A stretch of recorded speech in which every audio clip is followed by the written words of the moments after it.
No. Good morning, everyone. Thank you for being here. If you have your lesson book, please open to page 26. That'll be our starting place. In just a moment, I'm going to ask Joe to lead us in a word of prayer. Let's take care of a couple of bookkeeping things while we give him time to prepare his thoughts. If you'll please go to the front cover where we've been making some columns. We're going to put two things into the treatments column today. There's going to be a lady that's going to touch his garment. So I just wrote the phrase, she touched his garment. You phrase it any way you want to, but that's chapter 5 and verse 29. And then I told you last week to wear your funeral clothes because we're going to a funeral. And when he gets to that girl, he held her hand and spoke. And that's going to be in 5 and 41. So she touched his garment, 5:29. Jesus held her hand and spoke in 5 and 41. And what we're looking at in that column is all the ways that Jesus shows really that it's him. It's not any magic formula because it's different almost every time. There's a couple of repeats, and we'll just keep noting that as we go through. So the other thing I want to do is ask you to please turn to page 35. And for next week, please circle number 3, and then right in a row, 6, 7, 8, and then 11 and 19. So 3, 6, 7, 8, 11, and 19. Thank you for being here. Joe, if you would please say a word of prayer for us. Let us pray.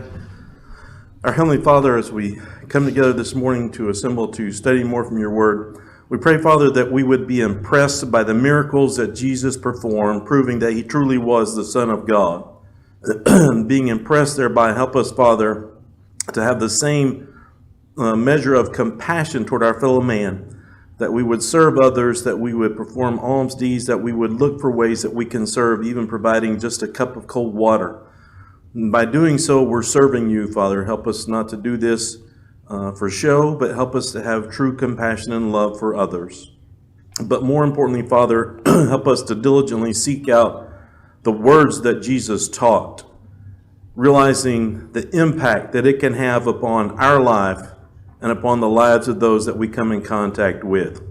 And so we pray for Gilbert as he teaches a portion of Jesus' life unto us this morning, that he would present boldly yet truthfully and forcefully the words and the accounts from the story and the life of Jesus that help us to understand his will and your will for us as we live upon earth.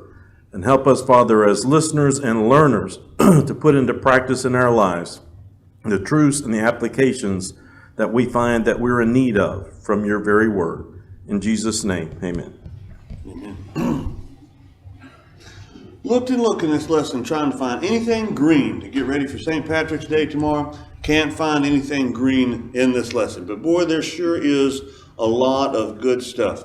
In just a moment, I'm going to ask Tammy to please start us off in chapter 5. I'm going to ask her, Tammy, please read the first 5 verses, 21, 22, 3, 4, 5. And then Carissa, if you would please, I'll ask you to read the last 4 verses. So we want to finish at 29. So after Tammy, if you'll please do 26, 27, 28, and 29.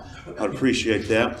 The audience that I want to say hello to is listening to us online. We appreciate you being with us. It's possible that you are new to us, and what you're going to see is we don't have time to read all of the passages that are listed here. The expectation is that we set in week 1 is that everyone will walk in and have the lesson already done, because there's so much wonderful material in this book that we're going to spend our class time trying to extrapolate some of that wonderful material. But it is Bible class, and we do try and read some parts of the Bible just to get everybody online. Tammy, if you would please, Matthew 5, starting in verse 21. Mark 5.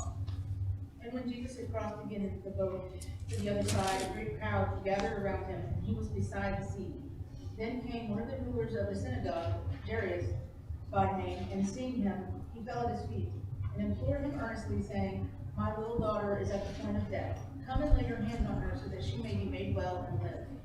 And he went with him, and a great crowd followed him, and he thronged about him. And there was a woman who had a discharge of blood for 12 years. And had suffered many things from many physicians. She had spent all that she had and was no better, but rather grew worse. When she heard about Jesus, she came behind him in the crowd and touched his garment. For she said, If only I may touch his clothes, I shall be made well. Immediately the fountain of her blood was dried up, and she felt in her body that she was healed of the affliction. Thank you, ladies. So that'll give us a good kickstart.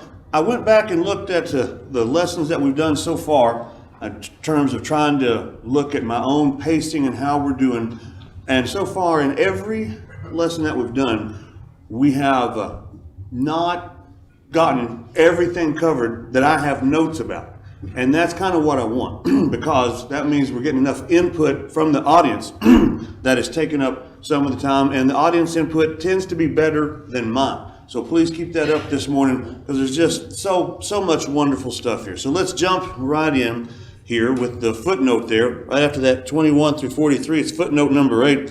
Note Jesus' association with the unclean. And he talks about how both of these instances are going to be unclean situations.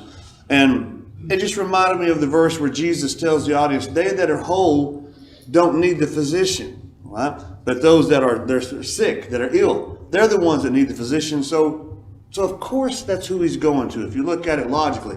And which makes me think about how we sing that hymn, the great physician. So that comes right out of that association. We read those verses. As we get down under number 3, it's only like line 4. We're going to go back now to the west side of the Sea of Galilee. We have several themes that we're working on. One of them is don't miss the obvious. Have you noticed how many of our lessons recently are around the water? So I won't dig a whole big ditch with this, because we've already covered this. It's just a reminder as we keep pointing these things out.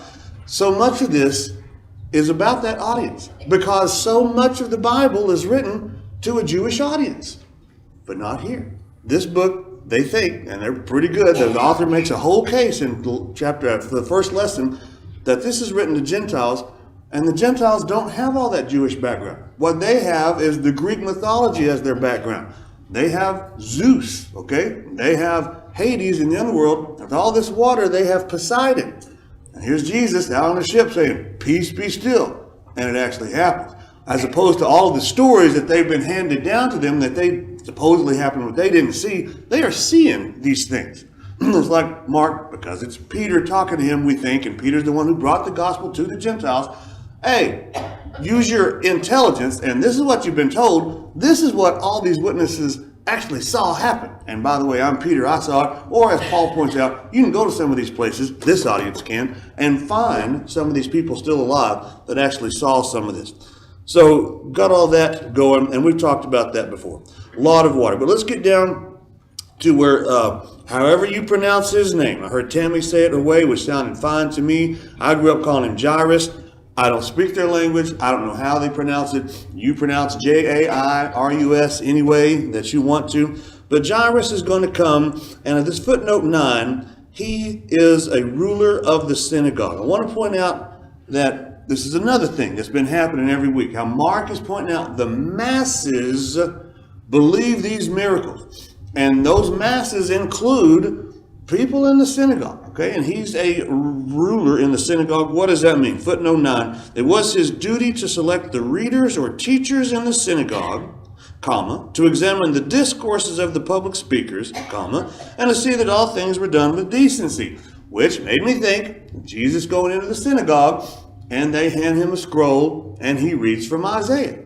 Well, the person in charge of getting Jesus to read from Isaiah would have been someone like Jairus, right? So there's specific roles that this guy has, and so that's interesting stuff to see on the side. But while, of course, want us to point out the more obvious, that this guy who's supposed to be the leader of the synagogue sees Jesus walks in, and this guy falls before his feet. Okay, so again, we've said this before also, just bam, bam, bam. All these things we said before, they keep coming up. We've got to leave Texas, get out of 2025, go to another culture.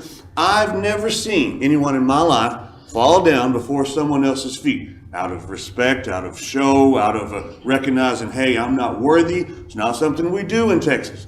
But boy, that sure meant something to them, and he's doing what's the ultimate honor, even though he's the one that's the ruler of the synagogue. He is recognizing something's going on here. And we need to stop right there then and go to question 10. What did he request of Jesus? Come heal his daughter. Specifically, come lay your hands on her. So that's going to be important to the story here. As in another gospel, he wants Jesus to physically walk over, physically touch. And that makes sense to me because that's what Mark has been recording. That's this first column that we're putting on the front cover. All these ways that Jesus heals people. Several of them are Jesus. There's something associated with touch. So he's got this figured out. And we're going to, spoiler alert, we're going to point this out later in this lesson. Over and over, the people don't deny these miracles. They get all twisted into other stuff, which to me is weird. But I have to ask myself, if I was there, would I do any better? But this guy doesn't deny these miracles are happening. And hey, I've got a 12-year-old daughter that's about to die. Come physically touch her. All right? And she was at the point of death. Even though medicine was not then as good as it is now, they sure knew when people were about to die. All right? And she is there. So I want to stop right there and point out, we're getting into the last paragraph now on page 27, where the woman with the issue of blood is about to appear. And let's talk for just a second, because here's these two women about the promotion of women that Jesus shows. If you had never read the Bible and you found one laying on the street and you pick it up, and it has to be a New Testament for this illustration, just a New Testament, and you pick it up and you start reading Matthew, the first sermon that you find Jesus doing is a Sermon on the Mount, where he very blatantly says, this was the stuff in the Old Testament, but I say unto you, hey, there's a change coming. There's a new sheriff in town, and his name is Jesus. Things are going to change around here. And oh my word, one of the big changes is how women were treated from the Jewish culture, not the world culture, the Jewish culture, to what's going to be the Christian culture. And we're going to start seeing that over and over in Mark. And then especially the other Gospels pointed out too. And here's two cases right here.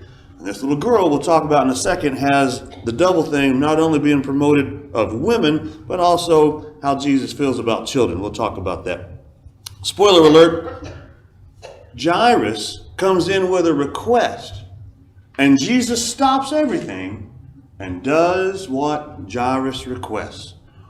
Last week, we stopped and made a big point about how demons, who are created beings by Jesus, made a request, and Jesus stops and listens to that request and in some manner grants some of that request. Well, if he's going to do that for demons who are tormenting people, of course he's going to do that for you and I. Another big lesson about the power of prayer. God, Jesus knows when every sparrow falls, he knows what you and I are beseeching him to do. So Jesus did what Jairus asked. Now, the reason I'm pointing that out here, because the author keeps pointing out this schedule. In several of the miracles where Jesus has healed someone, he said, don't tell anybody. And the author's making the point, he believes, and I think it's valid, the author believes that Jesus is doing that because he doesn't want a confrontation with the Jews yet. Everything is on a schedule. Jesus is the Son of God. He's divine. He knows the schedule. He knows when things are supposed to happen, so he's not going to exacerbate that schedule. Right? So despite that schedule, here's Jairus saying, hey, stop, look, and listen. I've got something over here, and it's a 12-year-old girl. And Jesus, in my mind, gets off schedule and goes over to take care of this girl. All right? I think that's part of what Mark is trying to get the Gentiles to see. Jesus is the Son of God. Does he know he has time to do that? Of course, he's Jesus. He can do anything that he wants. But in terms of telling an audience a story, he's been working on this. Jesus is telling people, don't say what's going on. Shh, keep it quiet. I got to stay on track. But here's this girl over here, and he's going to get off track and go do that. How awesome is that? The woman with the issue of blood. I'm in the last paragraph on page 27, who had an issue of blood for 12 years. Footnote number 10. The woman having an issue of blood for 12 years suffered from menstrual problems, and even though I don't have medical in my background, what Mark describes about her, that certainly makes sense. In addition to her physical suffering, her flow made her unclean. All right, wrote down 3 things here that I thought was important enough that I made a note in the margin of my Bible from some preacher years ago. And in my Bible, I have room to write the notes, but not who the preacher was. So I don't know who it was. But I thought this was so cool, and I had never seen it before. Want to bring it out to you. So the footnote made her unclean. Well, that's the first issue here. She's unclean, right? So the Gentile audience of this book, depending on if they had any Jewish friends, they may or may not knew what that meant. right? But this gospel is going to get passed around to people who are not just Gentiles. Number two, back in this culture, she's touching a man. Big no-no, right? And number three, she doesn't have permission to do this. So now I'm not saying our word might be scandalous, but now, I mean, we're getting toward that idea. This was not done. You don't do this when you grow up in the Jewish culture, right? She's going to do all three. And, spoiler alert, because we've all read it, we know how this ends, it's going to work out well for her. Just think about the obstacles that she is overcoming in her conscience and what she was taught, because she has seen these miracles. John 20, those last two verses, these are written that ye may believe. Power of those miracles. The last line there on page 27 going on to 28, she had spent all of her living, suffered many things at their hands. Let's get over and do question 12 real quickly. Why was her plight helpless? Out of money for one thing. Out of money for one thing, and the money that she had spent was gone, wasted, not helping her any, right? And the thought dawned on me, just get into the movies for just a second, because there's so many movies about the police or something. So somebody gets shot, and we all know that what you do is you got to wrap a tourniquet around that, otherwise they're going to bleed out, all right? Well, that's in the immediate right there in that scene. This woman has this thing going on for a long time. So she's been literally bleeding out for years in that sense. This woman wakes up every morning seeing the Grim Reaper looking down at her going, come on, honey, I got to go. Got work to do. Let's hurry up and die. She has no future. As bleak as you can be in terms of not what we would consider a terminal illness, but it's a terminal illness. It's long term. This is not going to get any better, and she's suffering. It doesn't mention a husband or family either. So she's got to feel like garbage every day of her life. I mean, weak, anemic. I mean, just her being able to get out of her house to even figure out where Jesus is incredible. If you think that way. Very There's good. nobody to advocate for her Okay. in any way. It was all on her. The comment being made is there's no advocate for her, no husband or family mentioned. So if she's anemic maybe or something like that, just to get out of the house and go put forth the effort to find Jesus, she has to feel like garbage every day. Excellent comment. Anyone else about that? Yes. Just take a quick contrast between her and Naaman in the Old Testament. He thought there had to be a show, some great deed. She could just quietly, if I touch his garment, I'll be good. Comment was a contrast of her and Naaman. Naaman wanted to show. She just knows all she needs to do is touch, and she's good. And she comes in, I get the idea that she's pressing through, that she's coming up from the back, because she's not trying to make a confrontation, because Jesus has to look around to find her. Excellent. I didn't think about Naaman. I appreciate that. Okay, moving on then to page 28, or a little farther down that column. She was in the area and came to him, I underline this, believing that she would be healed. All right. Oh, preaching to the choir. Who's the famous New Testament character that has everybody telling him that Jesus is alive, but he doesn't believe until he sees it? Thomas. Very good. So that's John 20, verse 29. So in a huge contrast with Thomas, and the text doesn't say if she has seen Jesus before, but somehow, even though she has not been healed herself, Thomas hasn't seen this himself, she has this faith that she's going to go get this done, believing that she would be healed. All right? Been a while since we saw this word. 3 lines from the bottom, I'm in the left column on page 28, is the word immediately. We said at the start, that's one of the Kmart blue light flashing things that's going to happen in this book. Immediately, as Mark is emphasizing the action of these things. Immediately she was healed. Move over into the middle column. Let's get down toward the bottom part. The disciples mildly rebuked Jesus for what they thought was a silly question. I thought that was particularly interesting and had to think about that a minute. And here's what I got out of that. I would like to see if you had any particular thoughts about it. If you've got a guy who is healing people calming the winds and the sea, showing that he is the Son of God. Are you going to rebuke that guy? So what does that show? And to me, it shows that they're starting to catch on. I'm going to say the word bond. There's a closeness that they know that they can talk to him and he's not going to turn around and turn them into pigs like we had last week. All right. So there's some kind of closeness going here, some kind of relationship. And even though, of course, we would say they're off track, they're not doing it right. Well, they've got a lot more understanding to go, just like we have to grow and get better in our understanding. There's at least a closeness there. Jesus looked at the woman who had been healed. I should underline this for some comedy. I like to put in comedy. I wasn't there. We don't know what Jesus looked like. But from my own parents, I know what this facial expression was. Jesus looking at her. So I thought, I have seen that look. And I'm happy to report that at the top of the third column, she falls down before him when she sees this look. And she tells all. All right, I think this is already the 6th time this morning that we're talking about stuff that we have seen before. You see Mark in this pattern. We've made the point before how many huge lessons in the Bible are in tiny, tiny little words. And I even talked about the word all before. So here she is again, telling all. She's not giving part of it. She confesses the whole thing. Big lesson for us when we're trying to talk to someone about something we either did wrong. In her case, she didn't do anything wrong by Jesus, but by her Jewish background, she's doing some stuff wrong. So she's just telling all, not trying to hide part of it. She's not going to pull a Ananias and Sapphira from Acts chapter 5. All right. 2 things out of Jesus' reply. I'm in the 3rd column on page 28. We're in the 1st paragraph. Number 1, speaking of closeness, daughter. Oh, wow.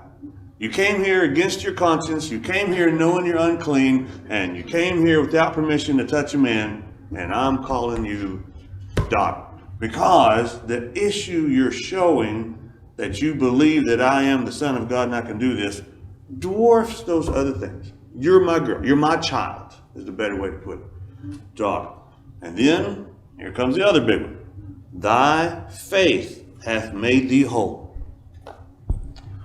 If we leave this building and get into a religious discussion at lunch, the odds are that, and I'm not doubting anyone's sincerity, oh my word, there are religious people who are so sincere, Ruby Holt. They are so sincere. But if I paint with a broad brush, the religious world is all about the faith, but not the works. So, as she pointed out, with whatever her physical condition is that's making it hard for her to get out of the house, the fact that she believed in Jesus, was that enough? Everybody, shake your head no. Because she had to get out of the house and go do something. One of the mysteries for me is how an entire world of intelligent people cannot, or I should say, just won't say faith and works, faith and action. Because faith is easy, you just have to talk. But to act, you got to get up, you got to move, you got to invest your own time, your own money, you got to put aside what you want. There's a whole bunch of stuff in this works part, this action part, that starts to get hard. But Jesus never beats around the bush and says you're going to have an easy path through life. This woman would be the poster child of faith and action, work. Go do the works that you're supposed to do. And she knows that she has to get there. When Jesus uses the phrase, go in peace, it's how we would say giving you peace of mind. Okay? She's not a warrior. He's not saying don't have strife in your life. He's saying you've been worried about this. It's go in what we would call peace of mind. And before I get to the next paragraph where Jairus' servants are going to come, what else do you have about the woman or anything you want to add that I have missed? Sir? It's like stepping back and considering, because he brought up here the 12 years, the number 12 in both. For the young girl, 12 years was her whole life, even though her life's going to be extended by Jesus' power. For this woman, this last 12 years is what her life had become because of this sickness, this plague. But it's the same 12-year period just think about with this audience we're living through. My experiences are different from his or hers or somebody else in the room of what had may come to define us or a period of our life, and yet Jesus corrects both of those in an instant. The comments made about the 12 and the 12, 12 years and 12 years. Very good. I appreciate that. Anyone else? All right. Jairus, then. Let's turn over and get question 15 real quickly. Why did Jairus' family send word not to trouble Jesus anymore? Daughter's dead, right? And again, not being funny, they know what death is. They know there's no coming back. Oh, no reason. So there could be some respect there. If this is the house of Jairus and they know he is going to the effort to go get there, then they know that Jairus respects this Jesus guy. So I get the feeling, hey, they're trying to help. Hey, you respect this guy, and so don't bother him anymore. You believe he's on a mission and he's busy, so just let him get on about his work. Daughter's dead. Don't bother him anymore. But then here comes this phrase to underline, be not afraid, only believe. We're going to dive into that here in a few more minutes when we get into the applications. What an interesting answer to a dad who's being told by people that he trusts that your daughter is dead. Be not afraid, only believe. We'll talk about that more in a minute. Now this was, I'm going to say new to me. If I had ever heard this, I just didn't remember, but this is a kind of weird detail from a different culture that I think I would have remembered. So I loved it. I started underlining some of the stuff about the mourners that were bewailing the young girl's death. That's at the bottom right of the picture there. So let's go down and look at footnote 13. Jewish burial customs included hiring women mourners and the flute players. Oh, wow. So I can be a nobody, but as long as I have 2 pennies to rub together, I can hire some of you ladies to come, and somebody to play the flute. Wow, how cool is that? And then it gets a little deeper in that footnote that even the poorest in Israel must not furnish less than 2 flutes and 1 wailer at the funeral of his wife. Okay, well then, we're getting a little comedy. What if it's the end of the month and you don't have 2 pennies left and your husband or your wife kick off and you can't hire those people? Oh my goodness, you're looked down on in society. And so since I, in my background, have had 2 different jobs working at funeral homes as a part-time employee, I've seen so many different kinds of funerals. That's just something I've never seen. Paid mourners to come in and act like they're sad. So then, of course, the way my brain thinks, I've never thought of that as a job. See, so some of you ladies have a possibility for income that us guys don't have, especially if you can wail and mourn. Oh, wow. So I hope when you get that extra income that you'll share some of that with the rest of us. What an interesting tradition. All right. Now, those people need to be there for this next thing that comes up because here's my literary elements, this contrast.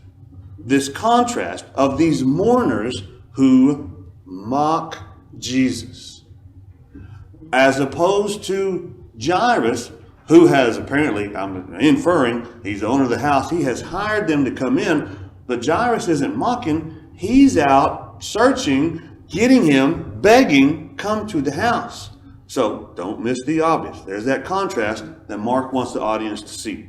All right, a couple of lines under that. After entering where the child was and taking with him her parents, Peter, James, and John. So real quickly, question 16. Whom did Jesus take into the room? The book gives you verse 40, but you've also got to include another verse. Got to get 37.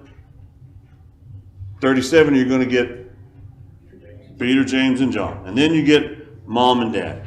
And so, with mom being in there, here's more promotion of women. This is not the guys' club, all right? Mom's in there too. Important. Promoting of women. There we go. Skip down to the bottom of that paragraph, please. I'm on page 28, third column, very bottom. Those in the room were thoroughly amazed to see the 12-year-old girl. Footnote 14. Nolan already pointed that out, so if you missed the 12 and the 12, see that. All right, before we get on to page 29, got more wonderful stuff. We're going to pause and do what we do each week and go through the applications. Anyone have anything on page 27 or 28 that you would like to point out? Something to help the Bible class be even better. Okay, then let's stop. I've put these applications at the bottom of 31. You write them anywhere you want. When we do the applications, if you're listening to us for the first time, we're trying to take something or more than one thing out of this class that we can go do when we go eat lunch. Because this is not a place to come and just hear great stories and be entertained. This is stuff that we have to do. We are followers of Jesus. So we're studying what Jesus did, and we go do the same thing. Here's what I put for application number 1. I want you to turn with me to Matthew 18, please. Hold your place there in Mark 5, and let's go to Matthew 18. First application. It's sad, but it happens. Children die. When we lost baby, that is the fall of 2007. Oh my word, it hits as hard as if the baby had been born, because we didn't manage to have 3 children survive, blessed beyond measure with that. But then losing that baby hits like a sledgehammer. Children die, okay? Children matter to Jesus. Matthew 18, verse 2. Jesus called a little child unto him, set him in the midst of them. Verily I say unto you, except you be converted, become as little children, you shall not enter into the kingdom of heaven. There's verse 4, verse 5, receive that little child. Verse 6, whoso shall offend one of these little ones which believe in me, better for him that a millstone were hanged about his neck, and he were drowned in the depth of the sea. Really intense, strong language from the one who brings grace to the world. So we talked last week a little bit, so here we are digging in that same hole about Jesus. It's not only the Jesus of grace, there's also the Jesus who punishes, sends people to torment. Now it's just punishment. But don't fall in that trap of trying to promote the grace side of Jesus more than the send the masses to hell side of Jesus, because both sides are just. Jesus is a just judge. We have to separate that from the corruption that we see in our judicial system, and from time to time down through history, judges have really messed things up. First application, children die. That's important to Jesus. Number 2, let's go a little deeper on this promotion of women in the Bible. Some women gave all. So this woman has given all that she had and it didn't work, so now she's turning to Jesus. But that just got me thinking. There's the widow with the 2 mites. Now this is, again, promoting women, but specifically we're looking at a category. Women who gave up everything. The woman with the 2 mites. And Jesus says she did more than all these other people with substance who were walking in and putting stuff down. Rahab the harlot gives up her whole city. Knows they're all going to die because she tells them, y'all are the ones that walked through the Red Sea. And we all trembled. I'm not about to believe in this city. If they're going to choose to die, okay, I give that up. Save me and my family. Esther has to go in with this danger of the scepter that if it doesn't get held out to her, she's giving up her life. And she makes up her mind and gets it done. Ruth gives up her nation. Naomi says, hey, you need to go back home. Nope, there's that song, whither thou goest, I will go. These are all women giving up everything. So here's the application. What do we give up? If we were pressed to give up everything, I like my nice clothes and my nice air-conditioned car. I like my nice life. Worst came to worst. You don't wait till the moment hits you to then decide. You start practicing that mentally ahead of time. And we see that when we get to 1 Timothy 3 and Titus 1, and we hammer on the young men that you've got to practice these qualifications when you're young and build up so that you already have a good temperament and you already have all these things. Yes, but for every one of us, these other things, you have to know ahead of time that you're ready to give up whatever you need to give up to serve Christ, to be righteous. Fascinated, this is not the time, so we won't go flip over there, but in Acts 4 and 5, when the famine comes in, Those people are selling their land and their house so that other people can eat. Could you do that? You have to train yourself. You have to be ready for that, because we don't always have the wonderful life that we have now. Got to be ready. Some people gave all. We've got to be ready to give all. Number 3 is kind of an easier one, but this woman in 5:33 tells all the truth. Well, that includes this application of Jesus sees through hypocrisy. You can fool me. I'm not that great of a character. I don't play poker. I don't know how to judge people's faces, that kind of stuff. It's easy to fool me. So if you're sitting here this morning and you have fooled all of us somehow, hey, good on you, except that you're not fooling Jesus and God and the Spirit, because they can read your thoughts and they see, they saw Jonah, the bottom of the whale, bottom of the ocean, in the great fish. You're not doing anything that's worthy. You're getting yourself in trouble. And then number 4, maybe the biggest one in this whole lesson, that phrase, be not afraid, only believe. Whew. I think I've said this already in class also. We sing that hymn, this world is not my home. I'm just a passing through. You go to the doctor's office and get that diagnosis, and here comes the word. The doc says, hey, without treatment, you've only got a year to live, or pick whatever time you want that makes it more powerful to you. What is your reaction to the doctor right there? Is it panic, or have you trained yourself enough? Here we go. Is your faith deep enough that you tell the doctor, blessed be the word of the Lord? What's your reaction going to be? Don't wait till you're there. You start working that ahead of time. We're not here to stay here. Went to a funeral yesterday, my first time ever in Poolville, Texas. Fantastic lady that I knew down in Irving. It's reminders all the time. This world is not my home. I'm just a passing through. Do we mean it when we sing that song? Are we ready to die? All right. Page 29, anyone on any of those applications want to add anything or add another application? I've got an ink pen and I can write down something that you came up with. Patty, you got one? Nope, okay. I just saw you look this way, so I thought maybe you had something. I was all ready to write it down, Pat. All right, yes? While this lady did give up everything she had, that wasn't what saved her. So I generally see the principle, and not that it's wrong to seek medical help, but that wasn't what made her whole. It was, as you've already pointed out, it was the going to Jesus, her faith and touching the hem of his garment was what made her whole. So she did make a lot of sacrifice, but that wasn't what healed her. Good point. Good clarification. So the comment was that it wasn't that she gave up everything that healed her, it was going to Jesus. And so I appreciate that. I hope, well, let me just clarify. I'm just saying that reminded me of other Bible women who had given up everything. Good point. Anyone else? Thank you for that. All right, back on page 29.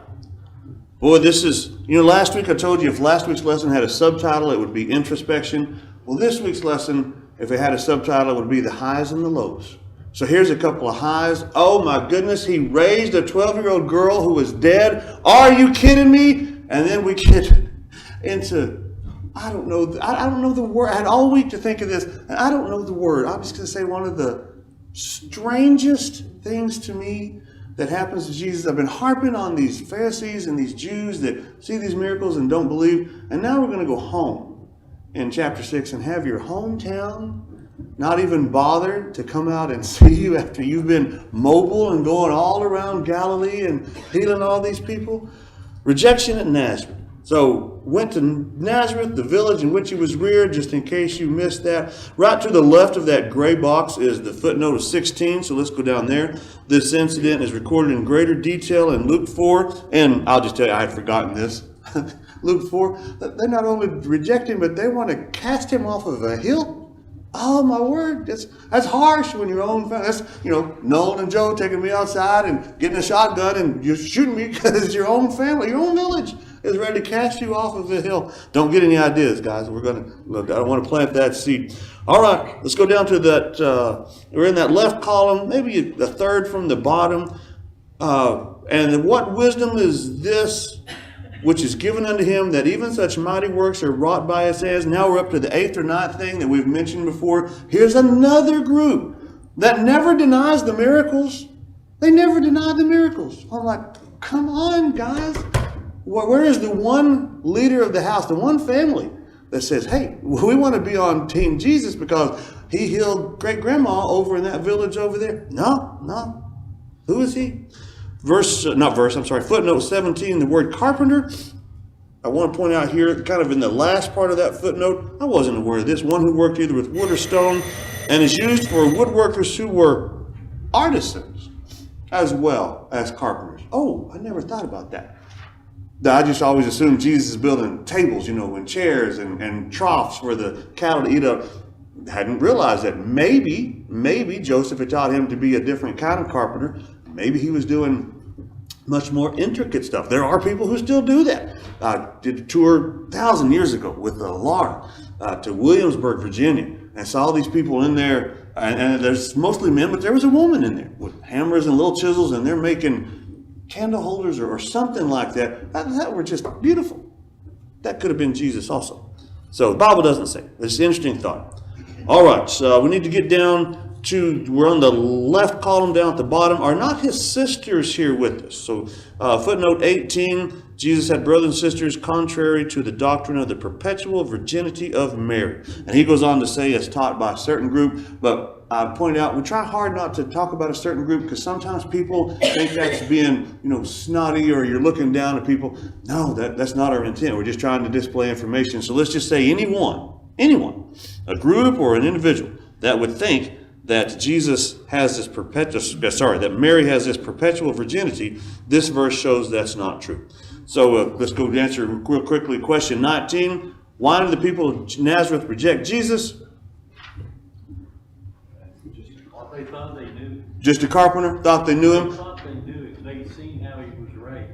Exactly. I wrote down the Texas translation, he's just the kid next door. Okay, why is anybody paying any big attention to him? Forget that great Aunt Martha over in the next village is healed. He's just the kid next door.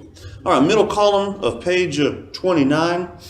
He was only able to perform a few miracles in that area. Catch the footnote 19. A better explanation is that the unbelief of the citizens of Nazareth caused them not to bring their sick to Jesus. Are you kidding me? With this track record he's got, Joe made the point a couple of weeks ago about him and Audie with their knees. How am I not dragging Joe on some trailer over to this guy to give him a chance? Let's just see if it's legit. Nah, we know him. He's just the kid next door. Don't even bother. I don't get that. All right. Another thing that's hard to comprehend, middle column up at the top. Jesus marveled at the unbelief he found in Nazareth. Now, this is another footnote I have in my Bible. This is just this is an opinion that a preacher said long ago, and I thought it was interesting to think about. It has nothing to do with the power of Jesus. He created the universe. Good grief. Healing you of your disease is not an issue. But he's marveling, I think that's the human side of Jesus that's manifesting itself. The Son of God, he already knows ahead of time that they're not going to believe. I think this is the human side showing forth. Because if I'm there, I'm not believing this either. All right, we get into the limited commission. Before we do that, anyone else on this hometown rejecting him? Okay. Get into the summary statement. Down at the bottom, I underlined, he gave them authority to cast out unclean spirits. I've already pointed out how that to me is just incredible because now you're not dealing with physical elements, you're dealing with spiritual elements. You're just human, but you have power to cast out unclean spirits. And there's another reference, Hades popping up here again. All right, so you're healing people who are physically sick. That tends to be the category of Zeus. You're out on the water calming the seas. That's the category of Poseidon. Now you're throwing out unclean spirits. That's supposed to be what Hades does, and he rules all that. And here's regular humans getting the power from Jesus to go do all these things. top of page 29, the right column, we need to stop right there. To take with them these provisions, let's go answer question 24. What were the disciples to learn from this limited commission? They don't need to take stuff because what? God will provide. That stuff is going to let God takes care of what they need, right? But I sure like the footnote down there on page footnote 22. These instructions were never intended to be permanent. Okay, so if you and I want to go out to the village next door and try and preach the gospel, we might need to take an extra shirt because our shirt is going to wear out. Okay, it's not permanent. Another miracle there that gets in there. That's footnote 22. I underline the fact that they're going to stay in the first house that offered them hospitality. In my career, I have to skip all that. Next time, you need to bring your tartar sauce because we're going to go eat some loaves and some fishes. And now that we bring lesson 6 to a close, we are a third of the way through with the book. We are dismissed. Thank you for your participation this morning.